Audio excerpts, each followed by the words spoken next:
Halo anak-anak, selamat pagi. Bagaimana kabarnya pada pagi hari ini? Semoga kita semua selalu dalam keadaan sehat-sehat.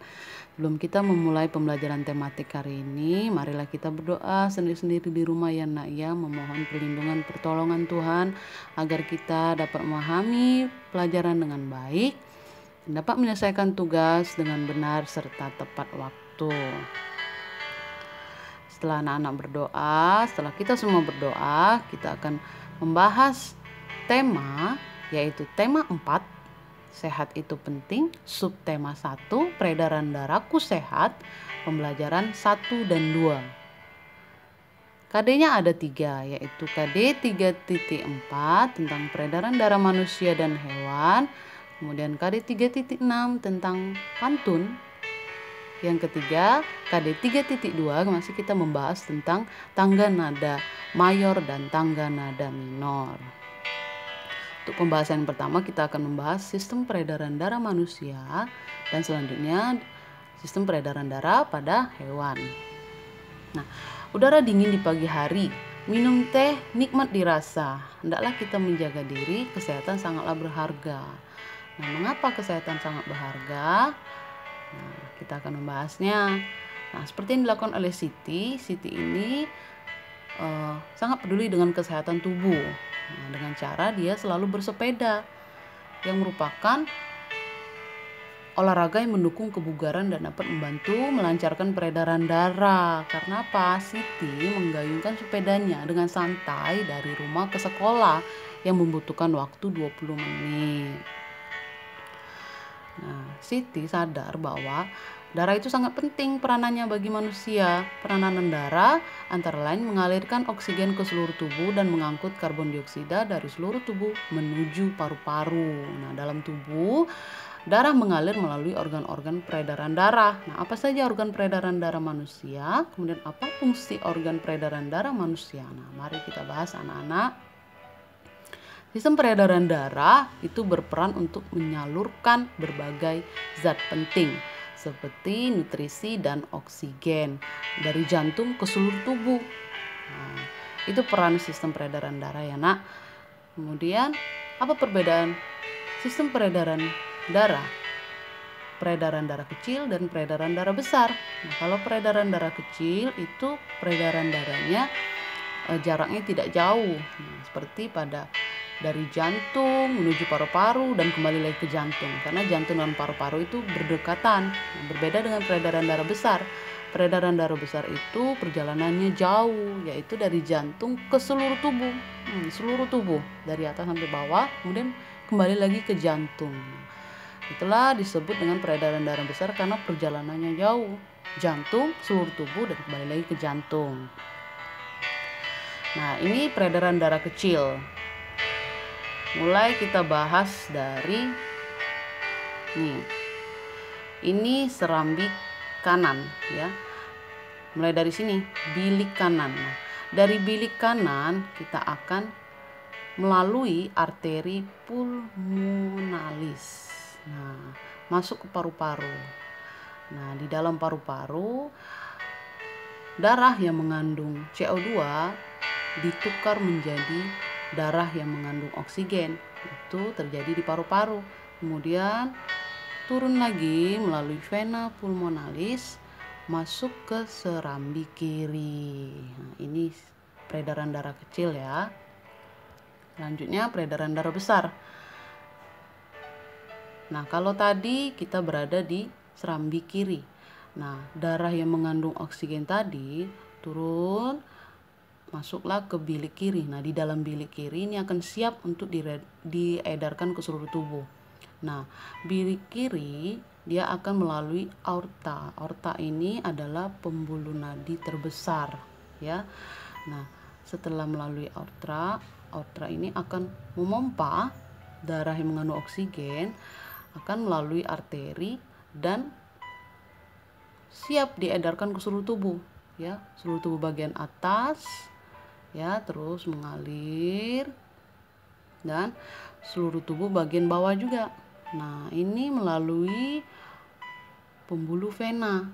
Nah, bagian tubuh atas dan bagian tubuh bawah akan bertemu lagi di serambi kanan. Nah, ini serambi kanan. Tetapi darah tersebut sudah mengandung karbon dioksida karena sudah diedarkan seluruh tubuh dan diberikan oksigen setiap organ dan seluruh tubuh kita.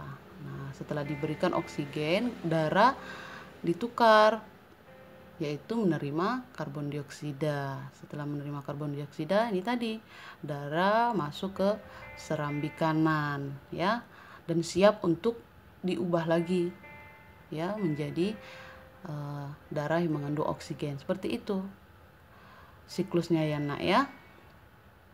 Paham sampai sini nak? Kemudian organ peredaran darah itu ada 3. Yang pertama jantung. Nah, jantung ini adalah organ tubuh manusia yang berfungsi memompa darah ke seluruh tubuh. Nah, jantung memompa darah dengan cara berkontraksi dan berelaksasi secara bergantian sehingga jantung berdenyut, mengembang dan mengempis. Selanjutnya, jantung itu terletak di dalam rongga dada sebelah kiri. Ukuran jantung kira-kira sebesar kepalan tangan pemiliknya. Nah, jantung itu tersusun atas kumpulan otot-otot yang sangat kuat karena dia tadi mengedarkan darah ke seluruh tubuh. Jadi dia harus memiliki otot-otot yang sangat kuat. Nah, ini disebut dengan miokardium. Jantung. Nah, ini bagian-bagian jantung ya, nak.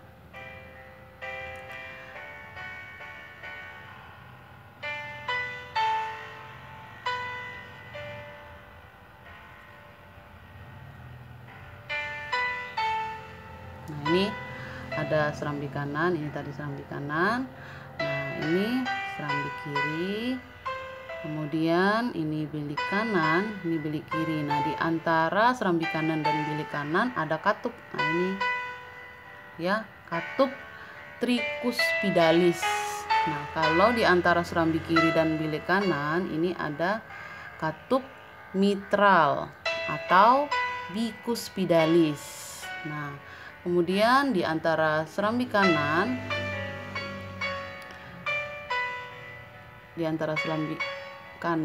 yaitu ada katup pulmonal. Nah, selanjutnya di antara serambi kiri dan bilik kiri juga ada katup aorta. Aorta ini adalah pembuluh nadi terbesar. Nah, yang berperan untuk memompa bagian tubuh agar dapat memompa darah ke seluruh tubuh. Katup jantung itu berfungsi menjaga aliran darah yang berasal dari jantung dapat mengalir dengan benar baik antara ruang jantung atau dari jantung keluar ke pembuluh darah. Nah, otot itu penyusun bilik jantung lebih tebal daripada otot pada serambi. Hal ini disebabkan karena tugas bilik itu lebih berat tugasnya, yaitu dia memompa darah dari jantung ke seluruh bagian tubuh, ya. Selanjutnya, pembuluh darah. Nah, pembuluh darah merupakan saluran tempat mengalirnya darah dari jantung ke seluruh tubuh dan dari seluruh tubuh kembali ke jantung. Nah, pembuluh darah tadi yang seperti pipa tadi, tempat beredarnya darah, ya nak ya. Nah, itu pembuluh darah harus kita jaga kesehatannya, jangan sampai menghalangi peredaran darah kita. Adapun perbedaan pembuluh nadi dan pembuluh balik. Nah, pembuluh nadi itu disebut arteri. Kalau pembuluh balik itu juga disebut vena. Nah, pembuluh nadi atau arteri itu merupakan pembuluh darah yang membawa darah yang kaya akan oksigen keluar dari jantung ke seluruh tubuh. Nah, berbeda dengan pembuluh balik atau vena, yaitu pembuluh darah yang membawa darah yang kaya akan karbon dioksida dari seluruh tubuh menuju jantung. Pembuluh nadi yang paling besar disebut aorta. Pembuluh nadi dan pembuluh balik bercabang-cabang. Nah, ujung cabang pembuluh terkecil itu disebut pembuluh kapiler. Pembuluh kapiler itu sangat halus, berdinding tipis dan berpori. Nah, pembuluh kapiler inilah yang terjadi pertukaran oksigen dan karbon dioksida tadi yang ada di dalam tubuh kita. Selanjutnya ini perbedaan pembuluh nadi atau arteri dan pembuluh balik atau vena. Nah, kalau pembuluh nadi atau arteri itu aliran darah keluar dari jantung, kemudian membawa darah bersih ya, kayak oksigen ya, kecuali arteri pulmonalis. Dindingnya tebal, kuat dan elastis. Nah, terdapat di bagian dalam. Denyutnya terasa. Nah, jika terluka darah itu langsung memencar. Jangan sampai terluka ya nak ya pembuluh nadi kita. Kemudian memiliki satu katup di dekat jantung. Nah, kemudian ada pembuluh balik. Pembuluh balik atau vena, ini aliran darahnya menuju jantung, membawa darah kotor ya, kayak akan karbon dioksida, kecuali vena pulmonalis. Kemudian dindingnya tipis dan kaku, terletak di dekat permukaan kulit, denyutnya tidak terasa. Jika terluka darahnya hanya menetes, memiliki banyak katup. Nah, itulah perbedaan pembuluh nadi atau arteri dan pembuluh balik atau vena. Nah, panjang seluruh pembuluh darah manusia jika dihubungkan dari satu ke satu, dari ujung ke ujung, dapat mencapai sekitar 160.000 kilometer panjang ya nak ya. Nah, harus dijaga sistem peredaran darah kita, terutama organ peredaran darah kita ya. Pembuluh-pembuluh darah kita juga harus dijaga dengan mengonsumsi makanan yang sehat agar seluruh organ peredaran darah kita itu tetap sehat dan dapat mengalirkan darah dengan lancar. Kemudian yang ketiga ada organ peredaran darah, yaitu paru-paru. Nah, paru-paru ini memiliki peran yang penting dalam sistem peredaran darah karena di dalam sistem peredaran darah paru-paru ini berperan sebagai penyuplai oksigen ke dalam darah. Nah, jadi yang darah yang mengandung karbon dioksida itu dibawa ke paru-paru. Nah, inilah perannya paru-paru, dia akan menukar karbon dioksida itu menjadi oksigen dan siap diedarkan lagi ke seluruh tubuh. Yang di dalam tubuh kita itu membutuhkan oksigen ya. Nah, ini paru-paru. Nah, itu tadi berdekatan dengan jantung. Nah, organ paru-paru dan mekanisme pertukaran oksigen dan karbon dioksida. Nah, oksigen yang masuk itu masuk ke alveolus. Nah, CO2 keluar dari pembuluh vena. Nah, itulah pertukaran karbon dioksida dan oksigen yang berada pada paru-paru, tepatnya pada bagian alveolus. Nah, selanjutnya kita akan lihat video tentang kesimpulan dari sistem peredaran darah manusia. Dipahami lagi ya nak ya, dicatat, kemudian ya diperhatikan dengan baik. Halo teman-teman. Buat tubuh kita, darah berfungsi untuk mengangkut dan mengedarkan sari makanan hasil proses pencernaan ke seluruh tubuh. Selain itu, darah juga berfungsi mengedarkan oksigen dan karbon dioksida hasil pernapasan. Peredaran atau aliran darah di dalam tubuh manusia terjadi melalui organ peredaran darah, yaitu jantung dan pembuluh darah. Jantung adalah organ tubuh yang berfungsi untuk memompa darah ke seluruh tubuh. Jantung manusia terletak di dalam rongga dada agak sebelah kiri. Kamu tahu nggak besar jantung kita? Kalau jantung orang dewasa sih kira-kira seukuran satu kepalan tangan yang beratnya 300 gram. Di dalamnya, jantung memiliki 4 ruang, yaitu serambi kiri, serambi kanan, bilik kiri, dan bilik kanan. Betul nggak, Ma? Betul, Pipo. Sebagai alat pemompa darah, jantung memiliki otot-otot yang kuat. Otot bilik lebih tebal daripada otot serambi, karena otot bilik memompa darah keluar jantung untuk diedarkan ke seluruh tubuh. Oh iya, di antara serambi dan bilik jantung ada pemisah berupa pintu turun yang disebut katup jantung. Katup jantung yang sehat dapat menutup sangat rapat, sehingga darah dari bilik tidak tercampur dengan darah dari serambi. Katup-katup itu membuka dan menutup seirama dengan denyutan jantung. Kalau nggak salah, pembuluh darah dapat dibedakan menjadi dua berdasarkan arah aliran darah, yaitu pembuluh nadi atau arteri dan pembuluh balik atau vena. Bener banget, Pipo. Pembuluh nadi adalah pembuluh yang mengalirkan darah keluar dari jantung.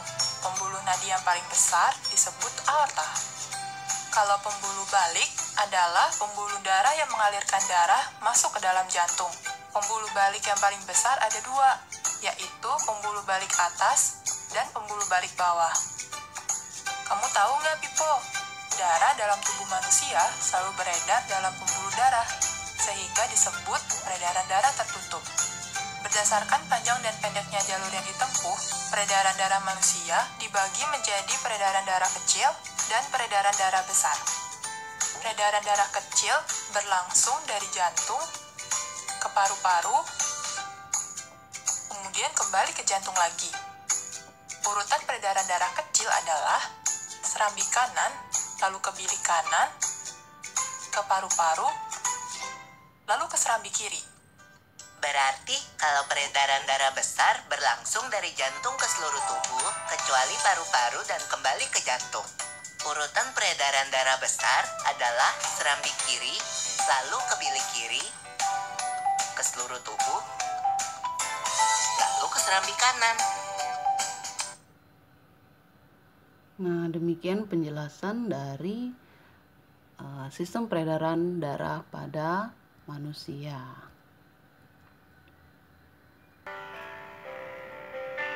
Selanjutnya kita akan membahas sistem peredaran darah hewan.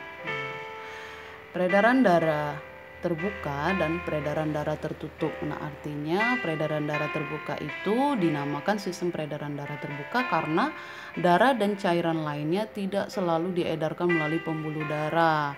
Pada saat tertentu darah meninggalkan pembuluh darah, langsung beredar ke dalam rongga-rongga tubuh dan akhirnya kembali lagi ke dalam pembuluh. Nah, itu peredaran darah terbuka. Darahnya tidak selalu ada di pembuluh darah. Berbeda dengan peredaran darah tertutup. Nah, dinamakan sistem peredaran darah tertutup karena darah beredar di dalam pembuluh-pembuluh yang saling berhubungan. Nah, inilah perbedaan antara peredaran darah terbuka dan peredaran darah tertutup.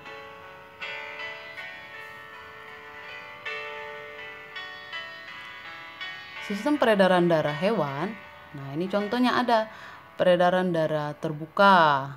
Nah, itu ada udang, ada belalang, ada siput. Nah, sedangkan peredaran darah tertutup yaitu katak, cacing tanah, dan burung. Nah, ini adalah contoh peredaran darah terbuka dan peredaran darah tertutup, ya, contoh hewannya.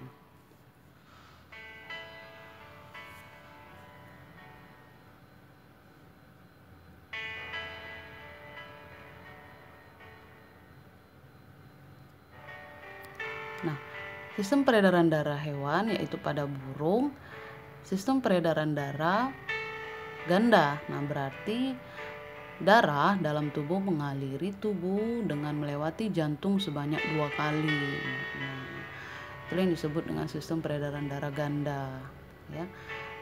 Sama seperti kita, ada serambi kanan, serambi kiri, bilik kanan dan bilik kiri. Namun diantaranya ada sama juga, ada pembuluh vena, ada pembuluh arteri, ya, atau yang disebut dengan ventricle dan atrium.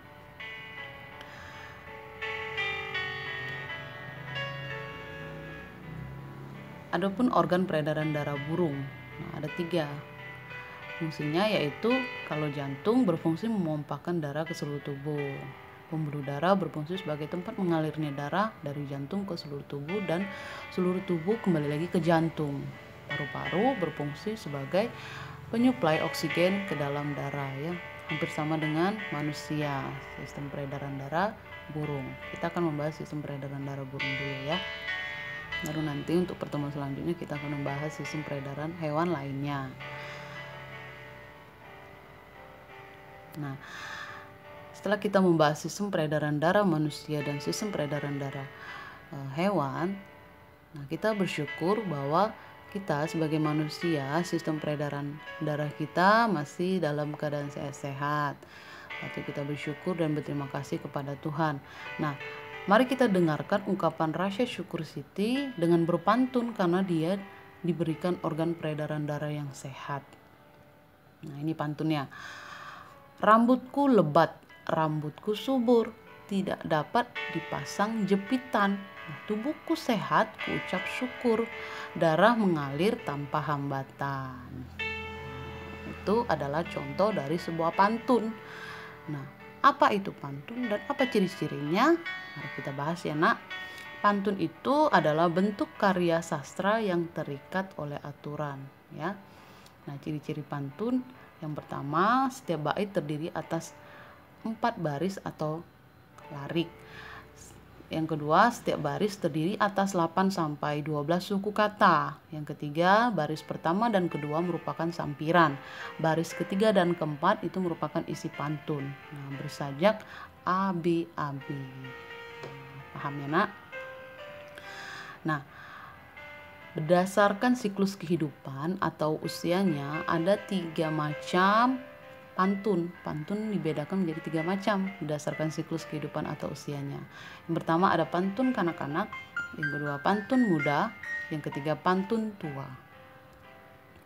Pantun kanak-kanak itu pantun yang memiliki kaitan dengan masa kanak-kanak. Nah, isi pantun ini menggambarkan makna sukacita maupun duka cita. Contohnya, terbang rendah burung kutilang, hinggap di dahan sambil menoleh. Hatiku senang tidak kepalang, ayah pulang membawa oleh-oleh. Nah, ini pengertian dan contoh pantun kanak-kanak. Selanjutnya, pantun muda. Pantun muda yaitu pantun mengenai kehidupan masa muda yang berisi atau bermakna perkenalan, hubungan asmara, dan rumah tangga. Dan juga perasaan seperti kasih sayang, ibah, iri, dan yang terakhir nasib. Contohnya, hujan turun rintik-rintik, ada gubuk di tepi sawah, wahai dinda berwajah cantik, bolehkah Kanda main ke rumah? Nah, ini pengertian dan contoh pantun muda. Selanjutnya ada pantun tua. Nah, pantun tua itu adalah pantun yang mengenai orang tua, budaya, agama, dan nasihat.